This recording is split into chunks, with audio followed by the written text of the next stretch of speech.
Hey there, friends. I am glad you're here. Welcome to my Imperfect Pursuit podcast. I'm glad you're here. Today's episode is all about the chatter in our brains. It's episode 47, the number one thing to do to settle the chatter in your brain.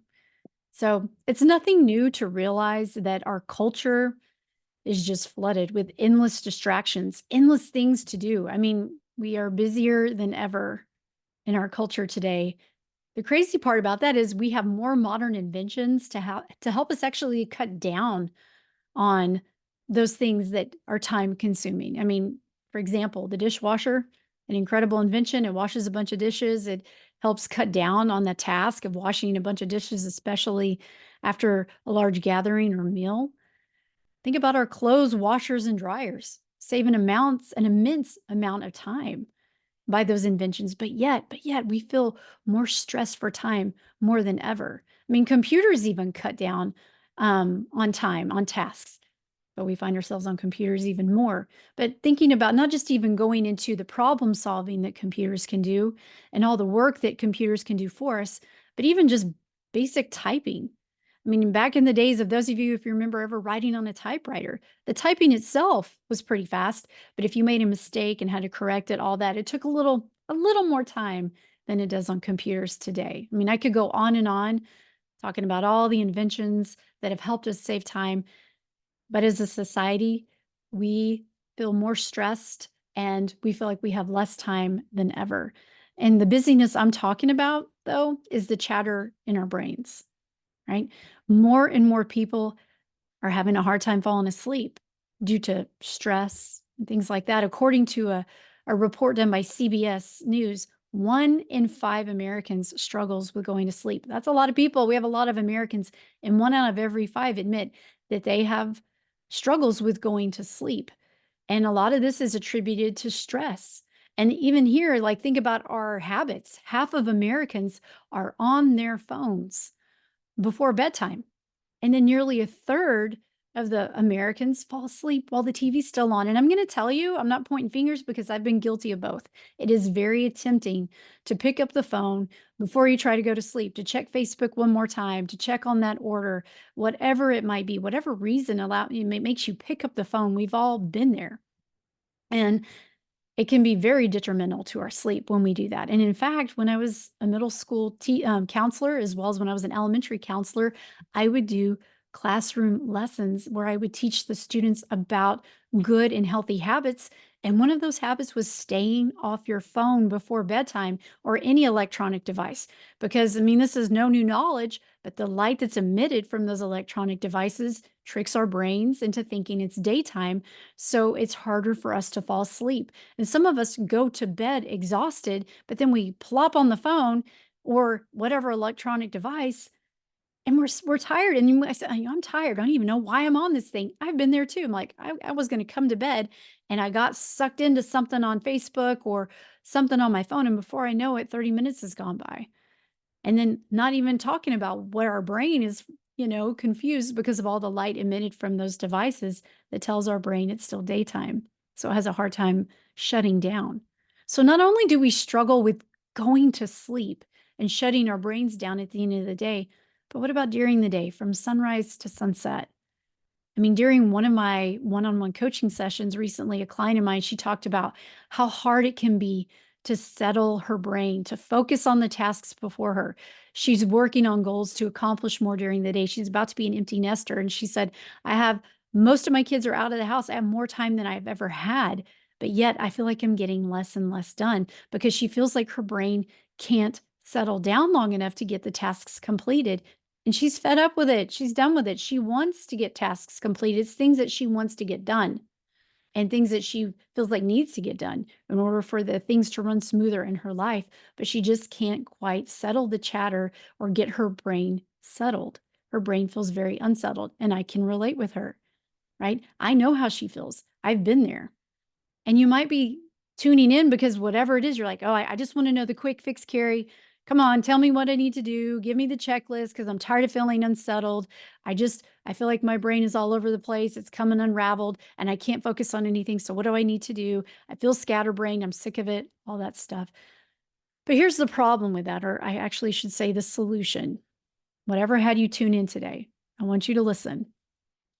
The solution, I would say, in order to quiet your mind and make your day more productive, and whatever that looks like for you. Okay. Everybody's different on what productivity looks like for them throughout the day. You have to be intentional. Your first step is to be intentional with creating quiet time. Now, I know you might be like, oh, that's it. Like, well, I know about that. You might know about it, but are you implementing it? Because with creating space in your day to refocus and recenter your mind, this is why it's important. Because when you can refocus and recenter your mind and heart,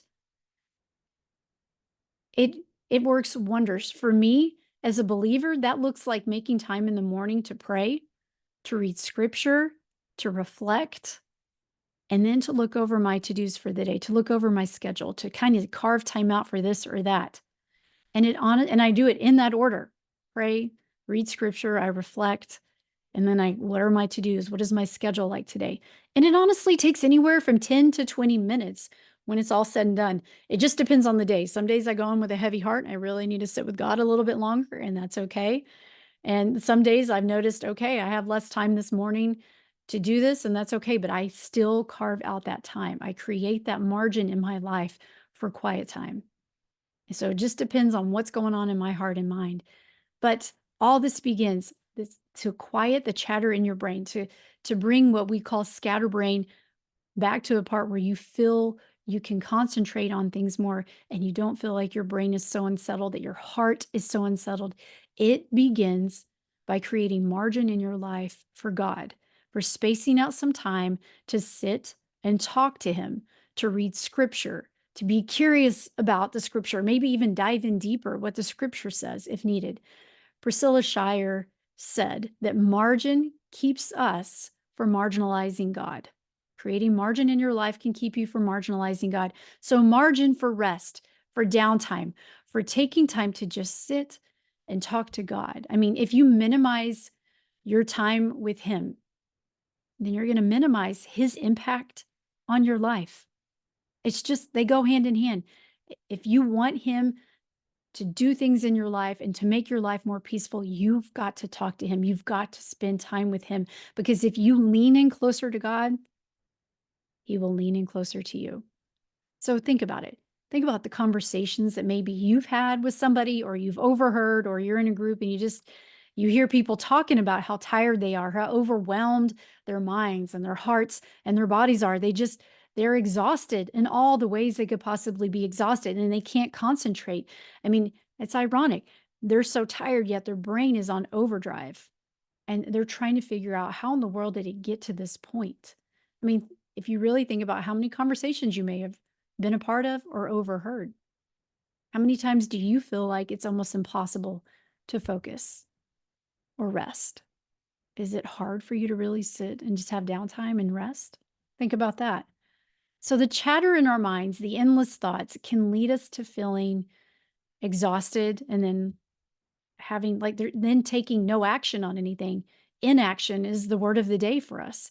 We're overwhelmed, and as a result, we procrastinate, or we don't do the things that we need to do at all, or even the things we want to do.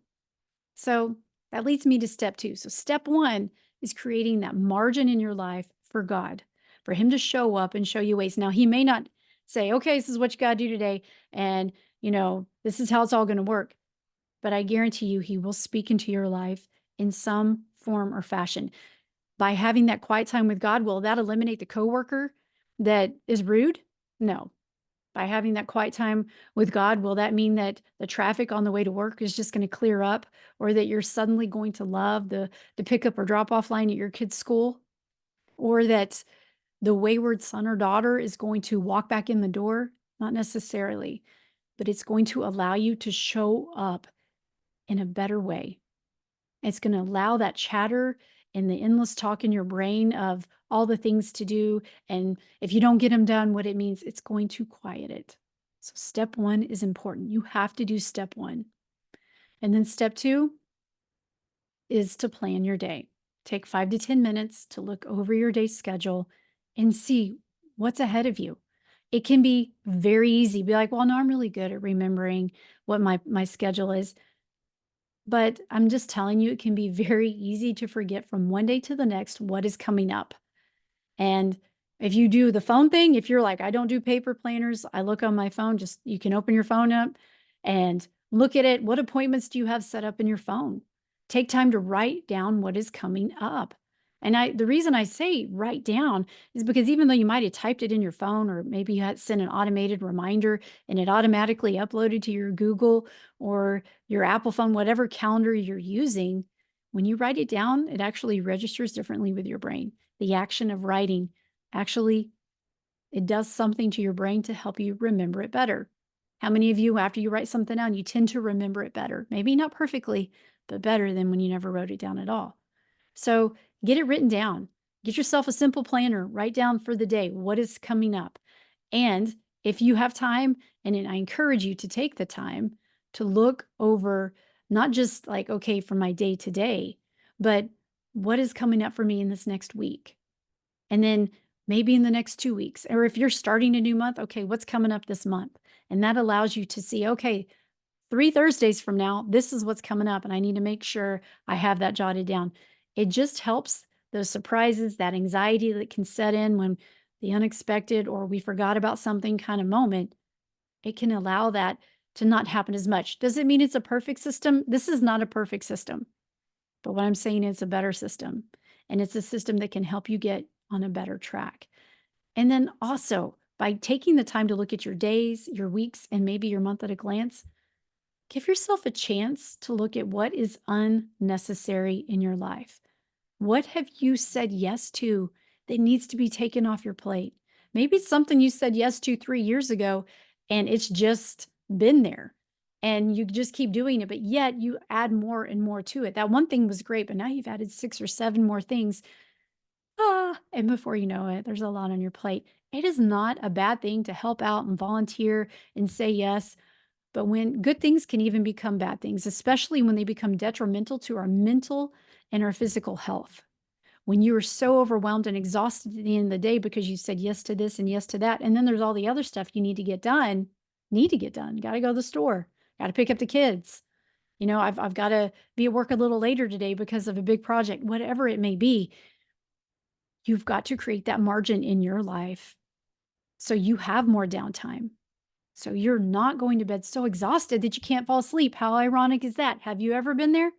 Anybody out there say hallelujah to trying to go to bed and trying to get some sleep, but you're so tired you can't sleep? Hmm. So I've said this before. I said this the other day on like a Facebook story, but I love the quote by Corey Ten Boom says that if the devil, I'm going to paraphrase it here, but if the devil cannot make us bad, he will make us busy. I'm pretty sure that's how I've read it before, but I've also heard if he can't make you bad, he'll make you busy. And that's because if he can make it to the point where you're just so physically and mentally exhausted, you're not going to enjoy your life. In fact, you're going to become very angry and frustrated and overwhelmed, and all the chatter in your head, all that unsettled feeling won't go away. In fact, it will just grow. So, what can you say no to? Think about that. And the guilt of saying no, a lot of times, like, yeah, but I feel so bad. They really need help. They will find help. There will be somebody else. And it's okay to say, you know what? I need to take some time for myself. I really need to cut some things out. I've enjoyed doing this. Or maybe you haven't enjoyed it, but you want to do it to help out because your heart just tells you, okay, I'm going to help these people out, but it's just right now, it's not what I need. And it's always good to reassess that. So, number one, create time in your life for God.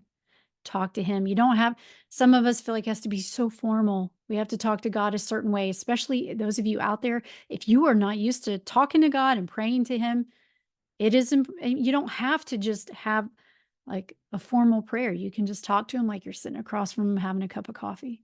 He just wants you to lean into him. He knows what's going on in your day. He knows what's going on in your mind and heart, but he wants to hear it from you. Create that time for him. Don't minimize your time with him, right? Because you don't want to minimize the effects on your life that he can bring, the amazing, incredible things that he can bring. And number two, run your schedule before it runs you. And be okay on those days where you had your schedule laid out. be okay if it doesn't go according to plan. If you're type A and you really like to have from 8 o'clock to 5 o'clock it written out, and if it doesn't go quite planned, it just don't make it mean that you're not a good planner. Don't make it mean that it's all undone. It just means that it didn't go according to plan, and that's okay.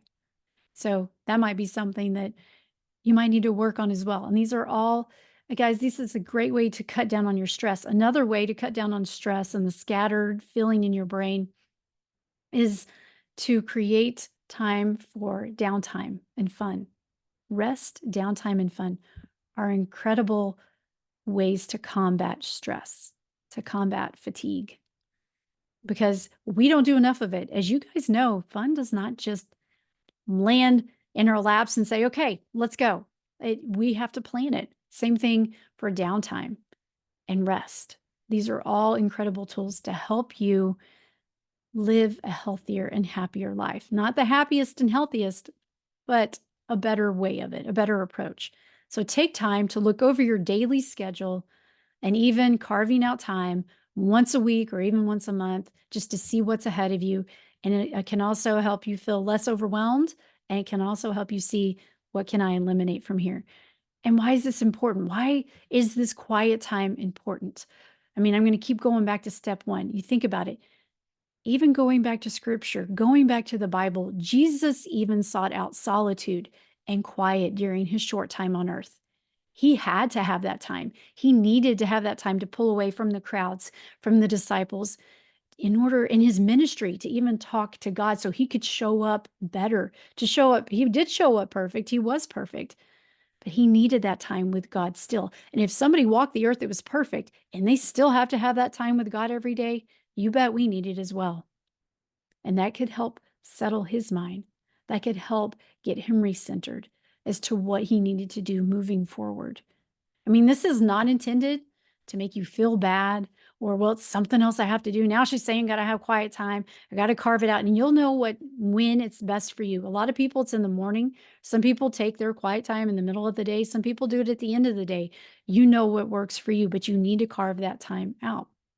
And you need to look at it and see, okay, be honest with myself. When would this happen? And when would I do it? And when can I actually make it happen?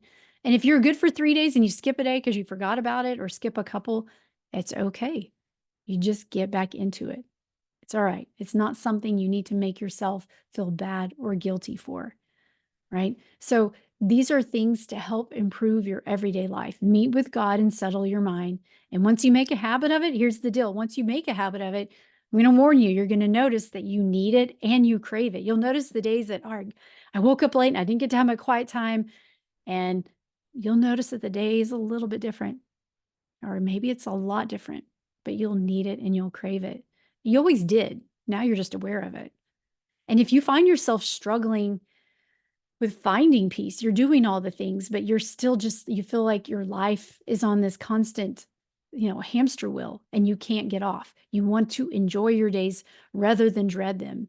If you're like, I need guidance, I need support, I need to know the how and to get all this done, to show up to your best self, not your perfect self, but your best self in your life, the best version that there is, the version that God needs and wants you to show up as, to the people in your inner circle, to your family and friends, to all the people from there on out.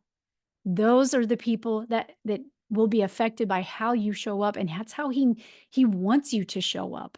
And if you feel like it's just, I don't know how, I'm stuck, I want to make this better, but I'm tired and I'm unsure to even how get this going, then you need to be an unleashed. It is not something else to add to your plate.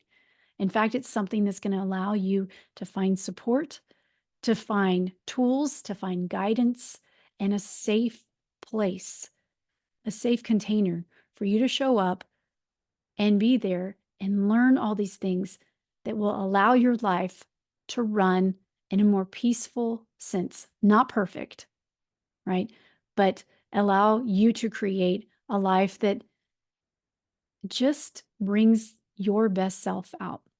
And before you know it, it kind of is contagious to other people around you.